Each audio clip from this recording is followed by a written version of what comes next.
Hello students, today in this lecture I will discuss the remaining numericals of triangle law of vectors and the parallelogram law of vectors. So take a careful look.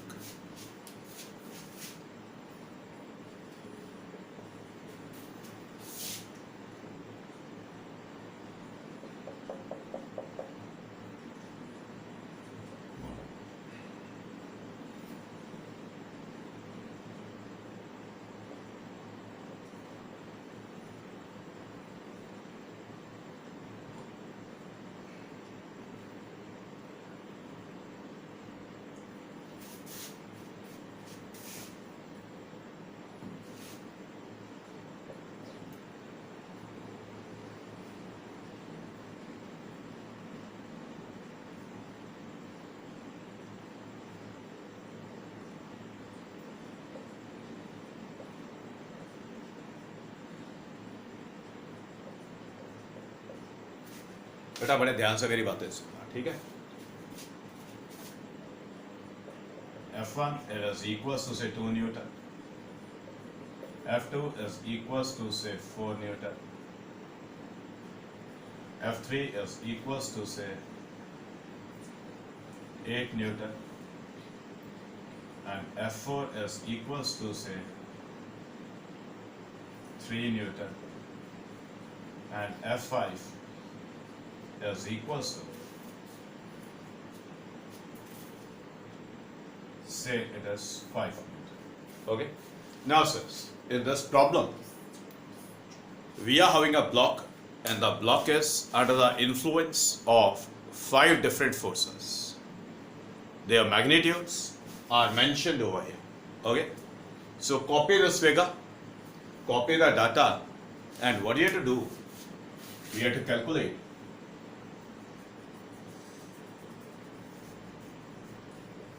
the net force on the block. Okay, अब मेरी बात बड़े ध्यान से सुने। देखिए, अब students आपको ब्लॉक के ऊपर 5 डिफरेंट फोर्स वेक्टर्स लगते हुए दिखाई दे रहे हैं और ट्राइंगल लॉ या पैरेललोग्राम लॉ जब एक सिंगल स्टेप में हम कैलकुलेशन करते हैं तो हम सिर्फ 2 वेक्टर्स के रिजल्टेंट निकालते हैं। बात समझ आ गई? अब यहां पर तो स्टूडेंट्स 5 डिफरेंट फोर्स वेक्टर्स हैं। ओके, तो स्टूडेंट्स पहले किन 2 वेक्टर्स को सॉल्व करना है उसके लिए मैं आपको प्रायोरिटी दे रहा हूं। ओके, फर्स्ट प्रेफरेंस होती है सेम डायरेक्शन। मैं आपको प्रेफरेंस ऑर्डर बोर्ड पे लिख के दे रहा हूं। Preference order, first preference same direction, second preference opposite direction,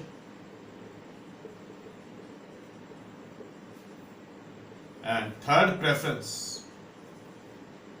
is perpendicular vectors or say perpendicular direction.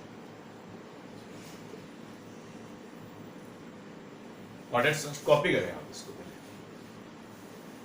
आप इसको पहले कॉपी कर लें। ये प्रेफरेंस ऑर्डर है।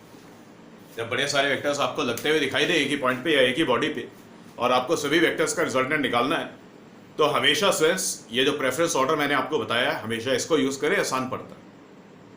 ठीक है, कहने का मतलब सबसे पहले हम उन 2 वेक्टर्स को सॉल्व करेंगे जो सेम डायरेक्शन में होंगे। मान लेते हैं अगर सेम डायरेक्शन में वेक्टर्स नहीं दिखाई देते तो फिर हम देखेंगे क्या गिवन डाटा में वेक्टर्स ऑपोजिट डायरेक्शन में है। मिल जाते हैं तो वहां से स्टार्ट कर सकते हैं, अगर नहीं मिलते अपोजिट डायरेक्शन में मान लेते हैं नहीं है तो हम म्यूचुअली परपेंडिकुलर वेक्टर्स के बारे में सोचेंगे। ओके, दिखाई देते हैं तो वहां से सॉल्व करिए, नहीं दिखाई देते हैं तो फिर रैंडमली कोई भी 2 वेक्टर्स आप पहले सॉल्व कर सकते हैं। उनका जो रिजल्टेंट आएगा उसको फिर थर्ड वेक्टर के साथ सॉल्व करेंगे। अब इनका जो रिजल्टेंट आएगा उसको फोर्थ वेक्टर के साथ सॉल्व करेंगे, ऐसे सॉल्व करते जाएंगे। समझ आ गई बात? अब ध्यान से देखिए, ये कॉपी कर लिया। अब बड़े ध्यान से देखिए, वेक्टर F1 और वेक्टर F2 दोनों सेम डायरेक्शन में दिखाई दे रहे हैं तो सबसे पहले हम इन दोनों वेक्टर्स का रिजल्टेंट सॉल्व करेंगे। तो पहले लिखना पड़ेगा वेक्टर इक्वेशन। वेक्टर इक्वेशन लिखने से हमें यह पता लगता है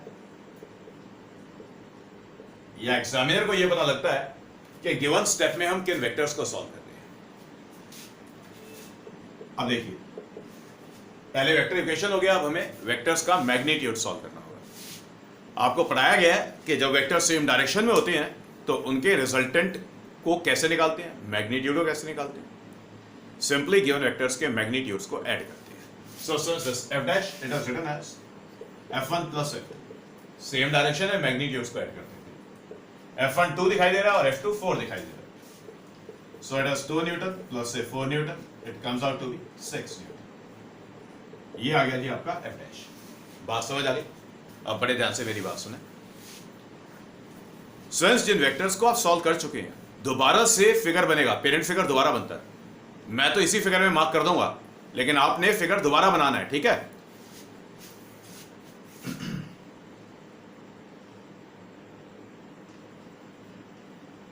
अब देखिए, जो रिजल्टेंट आया, सेम डायरेक्शन में पढ़ाया गया था, जो रिजल्टेंट वेक्टर होता है गिवन वेक्टर्स की डायरेक्शन में होता है।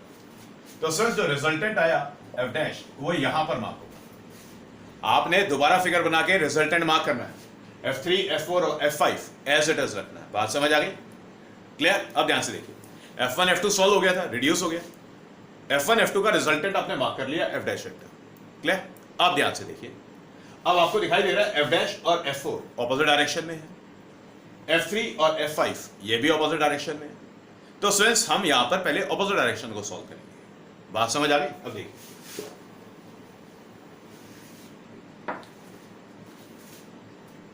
let us suppose say vector A is the resultant of vector f dash and vector f4.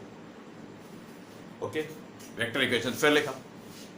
तो सर इस वेक्टर इक्वेशन के अकॉर्डिंग हम f डैश वेक्टर और f4 वेक्टर को सॉल्व करना चाहते हैं, ठीक है? अब क्योंकि ऑपोजिट डायरेक्शन में है, रिजल्टेंट कैसे निकालेंगे? सब्ट्रैक्ट करके, ठीक है?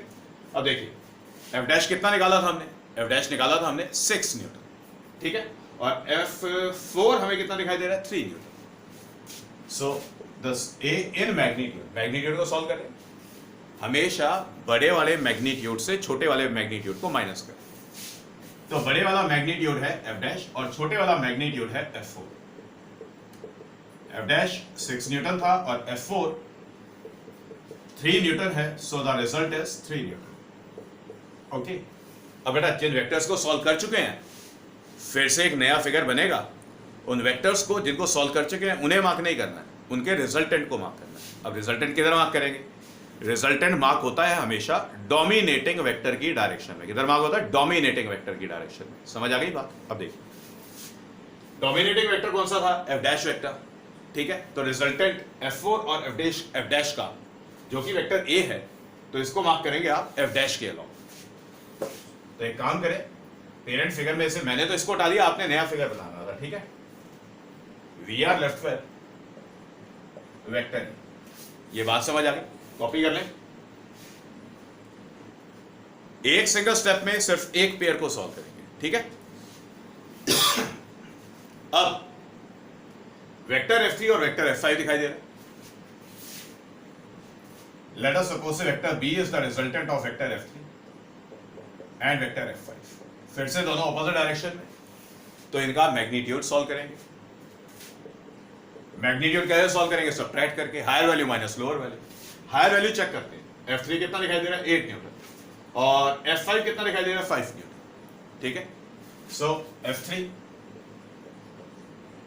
माइनस से f5, so this b in magnitude is equals to say 8 Newton minus say 5 Newton, so this b is equals to say 3 Newton। Got it? फिर से नया फिगर, जिन वेक्टर्स को सॉल्व किया है उनको हटा दें और उनकी जगह पे उनका रिजल्टेंट मार्क करें। अब ध्यान से देखें, वेक्टर बी को रिजल्टेंट बोला था किसका? वेक्टर f3 और वेक्टर f5 का। ऑपोजिट डायरेक्शन में रिजल्टेंट वेक्टर किधर मार्क होगा? डोमिनेटिंग वेक्टर की डायरेक्शन। डोमिनेटिंग वेक्टर कौन सा है? f3। तो डोमिनेटिंग वेक्टर की डायरेक्शन में मार्क करें vector B. Got it? f5 को फिगर से हटा दें। तो अब ध्यान से देखें, ब्लॉक के ऊपर सिर्फ आपको दो वेक्टर्स दिखाई दे रहे हैं, वेक्टर ए और वेक्टर बी। दोनों आपस में परपेंडिकुलर दिखाई दे रहे हैं, ठीक है? दोनों का मैग्नीट्यूड सेम दिखाई दे रहा है, तो रिजल्टेंट किधर मार्क करेंगे? एंगल बाइसेक्टर के अलॉन्ग, ठीक है? Late us suppose that this resultant is vector, okay? So this vector f is the resultant of vector a and vector. Okay, अब बेटा परपेंडिकुलर वेक्टर्स में जब एंगल आ जाए तो हमेशा रूट वाला फॉर्मूला यूज करना था, ठीक है। So it is root of A square plus A B square, आगे आ जाएगा प्लस 2ab cos 90, क्योंकि cos 90 0 होता है तो इसलिए वो आगे वाला पार्ट में नहीं लिखूंगा, ठीक है। So this f is written as under root of a 3 b 3, so 3 square plus 3 square, तो ये कितना हो गया, this f is 3 under root 2 newton. Magnitude solve हो गया, रिजल्टेंट मार्क हो गया। बात समझ आ गई, क्लियर हो गई बात। ओके, चलिए एक क्वेश्चन और करते हैं इसी टाइप का, आप जल्दी से पहले से कॉपी कर लें।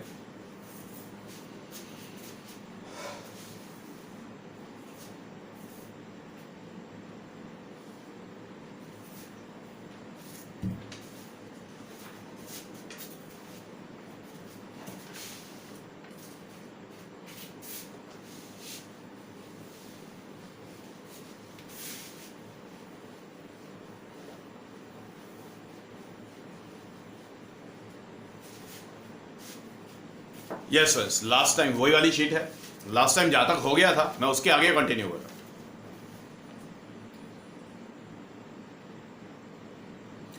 क्वेश्चन रीड कर रहा हूं, ध्यान से सुन ले। Two forces acting on a particle, sorry हो गया था ये, it is question number 4th according to this sheet.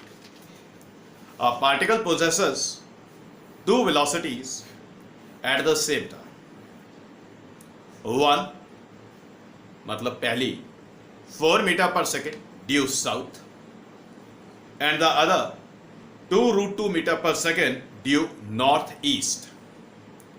Okay, first stop, find the magnitude and direction of the resultant velocity. अब मेरी बात ध्यान से सुन बेटा, ये जो डायरेक्शंस वाले क्वेश्चंस होते हैं, north south east west directions वाले क्वेश्चंस होते हैं, इनको हमेशा प्लेन पहले पेपर में मार्क किया जाता है, मतलब north south east west direction पहले पेपर में मार्क किया जाता है। मैं वो सिखा रहा हूं कैसे मार्क होती है।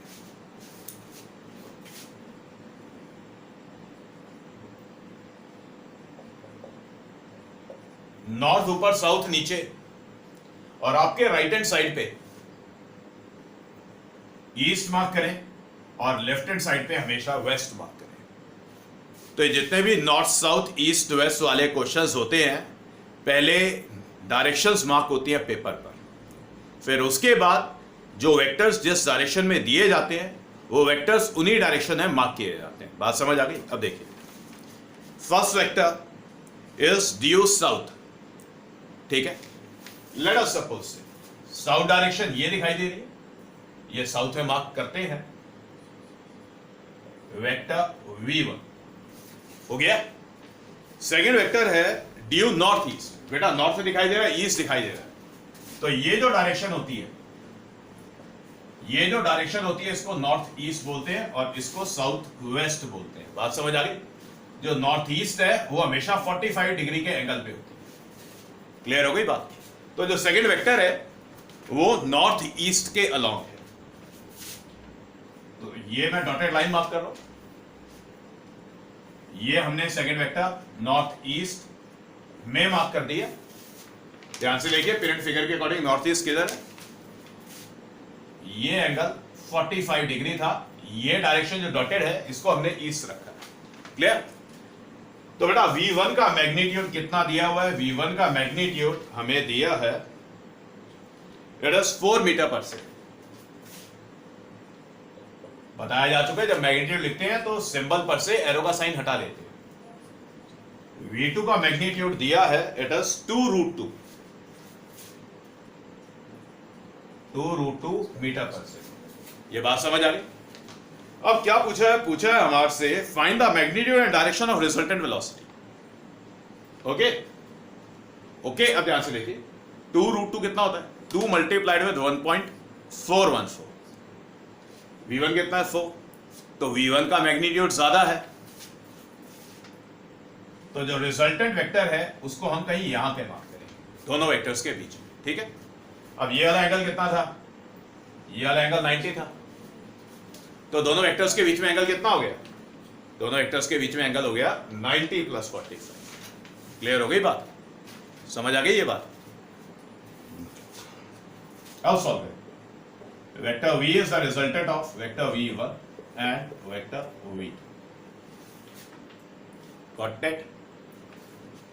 So this v is written as root of v1 square plus say v2 square plus say twice of v1 v2 cos 90 + 45. Okay, बात समझ आ गई। जल्दी से आप पहले इसको कॉपी करें।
Yes, sir. It's copied.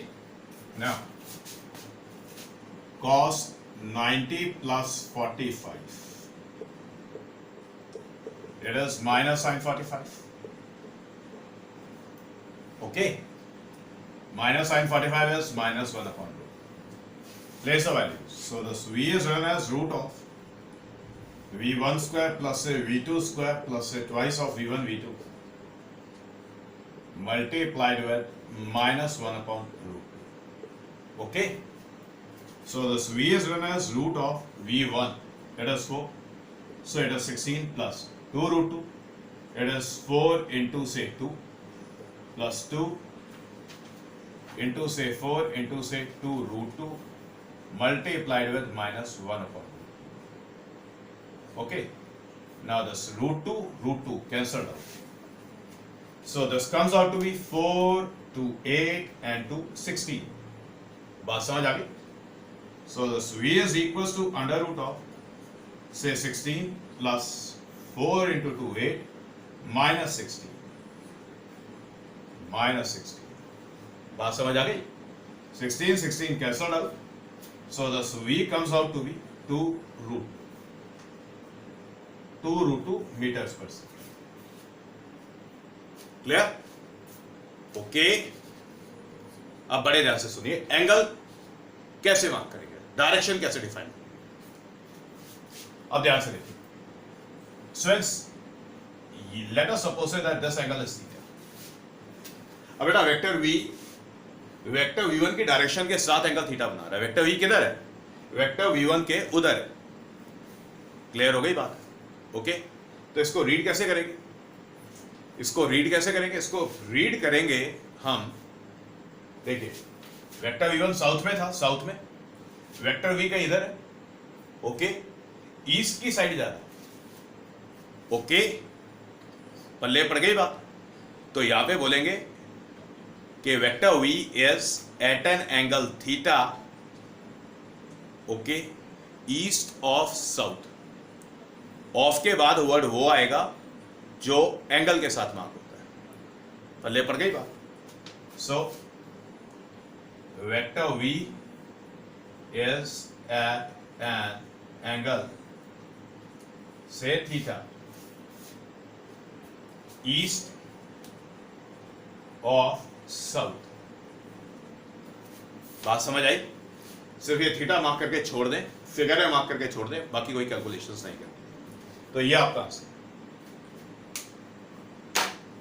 Copy कर लें इसको, copy. Now the next question.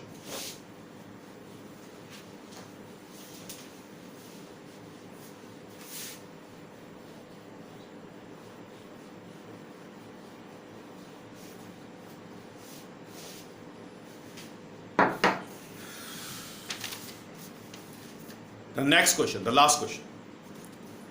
Find the resultant force of the following forces which act upon a particle. First force 30 Newton due east, second force 20 Newton due north, third force 50 Newton due west, and fourth force is 40 Newton due south.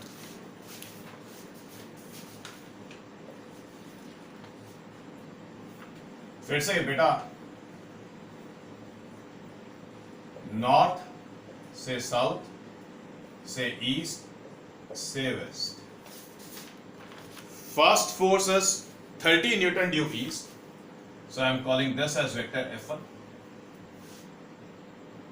and the magnitude F1 is 30 Newton. Okay. The second force is 20 Newton due north. I am calling this as vector F2, and its magnitude is 20 Newton.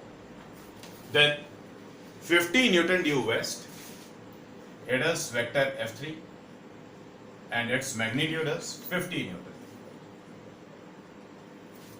Then 40 Newton due south, this is vector F4, and it is 40 Newton. Okay. Let us suppose that it is the particle. ये dot mark की है, this is the particle. Particle के ऊपर ये चार forces लग रही, और हमें इन चारों का रिजल्टेंट निकालना। फिर से जैसा कि अभी आपको मैंने थोड़ी देर पहले बताया था, जब बड़ी सारी फोर्सेस या बड़े सारे वेक्टर्स एक ही पॉइंट पे लगे और उनका रिजल्टेंट निकालना पड़े, तो स्टूडेंट्स एक टाइम पे सिर्फ आप दो वेक्टर्स लेंगे। प्रेफरेंस ऑर्डर आपको बता दिया गया था। अब यहां पर आप क्लियरली देखें, आपको चार वेक्टर्स दिखाई दे रहे हैं और चारों ऑपोजिट डायरेक्शंस में दिखाई दे रहे हैं। तो पहले हम कोई भी दो लेंगे, ठीक है। जैसे हम वेक्टर F1 और वेक्टर F3 को पहले सॉल्व करते हैं। लेट अस सपोज से f dash vector is the resultant of vector F1 and say vector F3, okay. Magnitude की बात करेंगे, vector f dash, dominating vector देखना पड़ेगा, ऑपोजिट डायरेक्शन है तो सब्ट्रैक्ट होगा। डोमिनेटिंग वेक्टर यहां पे F3 है, so it is F3 minus say F1. F3 is 50 and F1 is 30,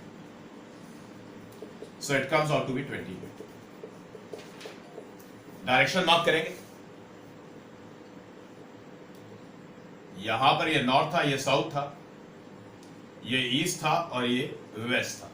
ठीक है, जैसा कि बताया था आपको, वेक्टर F2 नॉर्थ के अलोंग है, वेक्टर F4 साउथ के अलोंग है, वेक्टर F1 और वेक्टर F3 का रिजल्टेंट आपने निकाल लिया है, और ये वेक्टर F' जो आएगा वेक्टर F3 के अलोंग आएगा।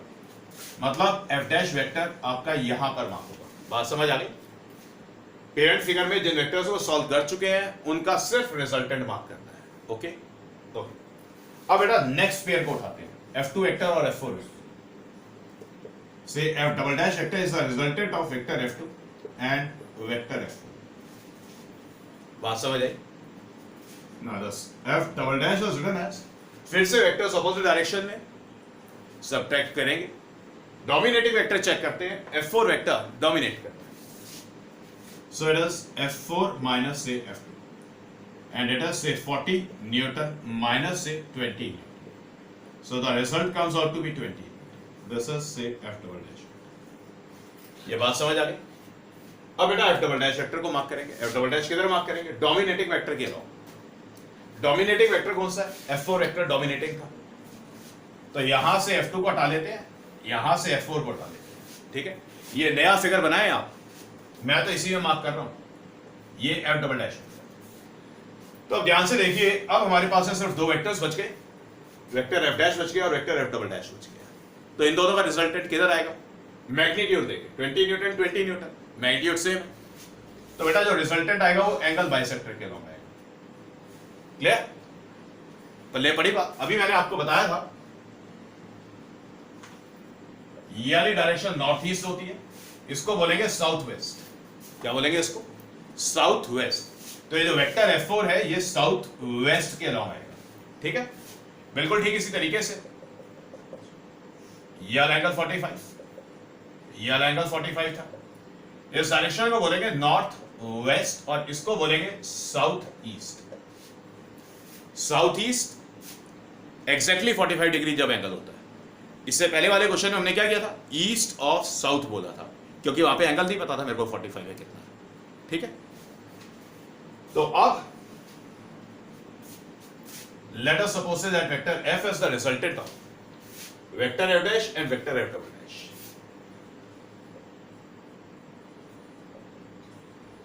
So this F in magnitude, it will be root of F' square plus say F" square plus twice of F' into cos 90। cos 90 zero होने वाला है, तो इसलिए उसको मैंने नहीं लिखा। So this F is written as root of 20 square plus say 20 square. So it is 2 multiplied with 20 square. तो रिजल्ट कितना आ गया? This F is equals to 20 under root 2 Newton. Direction क्या बोलेंगे? Along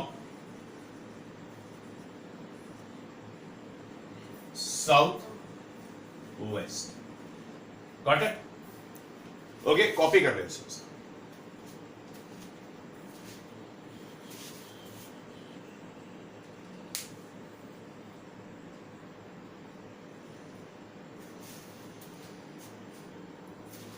यस यस, बात समझ आ गई?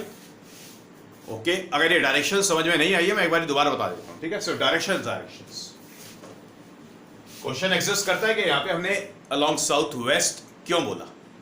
इससे पहले वाले क्वेश्चन में हमने ईस्ट ऑफ साउथ क्यों बोला। देखिए,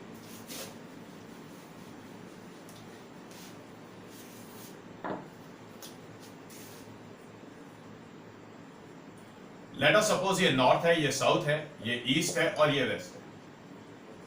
ठीक है, लेट अस सपोज ये कोई भी वेक्टर है, से vector A, and this vector A is inclined at an angle of 30 degrees with east. तो बेटा ये वेक्टर कहां पे एग्जिस्ट कर रहा है? ईस्ट के साथ 30 डिग्री का एंगल बना रहा है। तो इसको रीड कैसे करना है आपने? याद रखें, एंगल किसके साथ मार्क हुआ है? ईस्ट के साथ, नॉर्थ के साथ मार्क नहीं किया मैंने। तो इसको कैसे रीड करेंगे? Direction of vector A is at N angle of 30 degrees,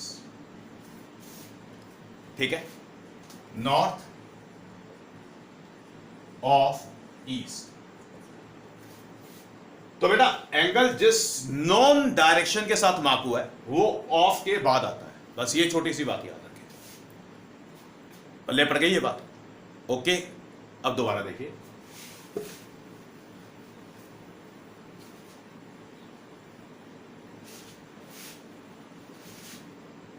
late us suppose हम एक और वेक्टर से वेक्टर बी की बात कर रहे हैं और अब की बारी हम एंगल यहां पे ये 60 डिग्री मार्क करते हैं। तो एंगल किसके साथ मार्क हुआ है? नॉर्थ के साथ। तो क्या बोलेंगे? डायरेक्शन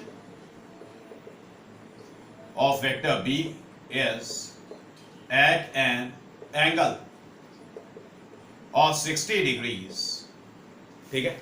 अब बेटा वेक्टर कहां पे है? नॉर्थ के वेस्ट में, तो वेस्ट ऑफ नॉर्थ,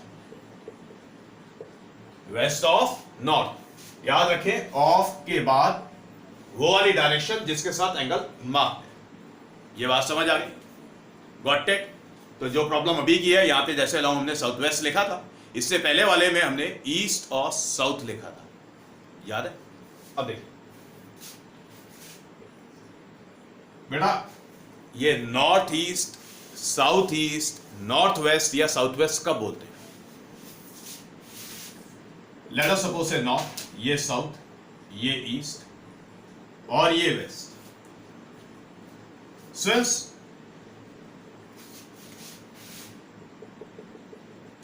जब बेटा ये वाले एंगल्स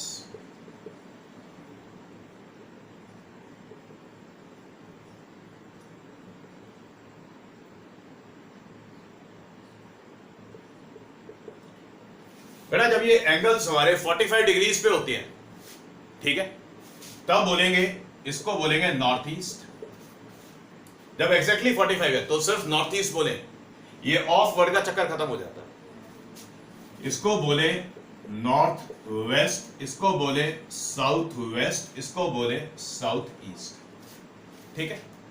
अगर बेटा 45 के अलावा कोई भी एंगल हो, 45 के अलावा कोई भी एंगल हो और फिगर कुछ ऐसी दिखाई दे, तो हमेशा स्टूडेंट्स ये वाला फॉर्मेट लिखा जाता है, हमेशा ये वाला फॉर्मेट लिखा जाता है, ठीक है। और कैसे लिखा जाता है? वेक्टर की बात की जाती है, बोला जाता है एट एन एंगल ऑफ, जो भी गिवन एंगल है, डायरेक्शन लिखी जाती है। याद रखें ऑफ के बाद वो वाली डायरेक्शन आती है जिसके साथ एंगल आपने मार्क किया है। ये मर्जी आपकी होती है कि आप एंगल किसके साथ मार्क करते हैं, किस डायरेक्शन के साथ मार्क करते हैं, ठीक है। बात समझ आ गई? So students, this is all for today. In the next lecture, I will discuss a new concept of vectors with you. Clear? Okay.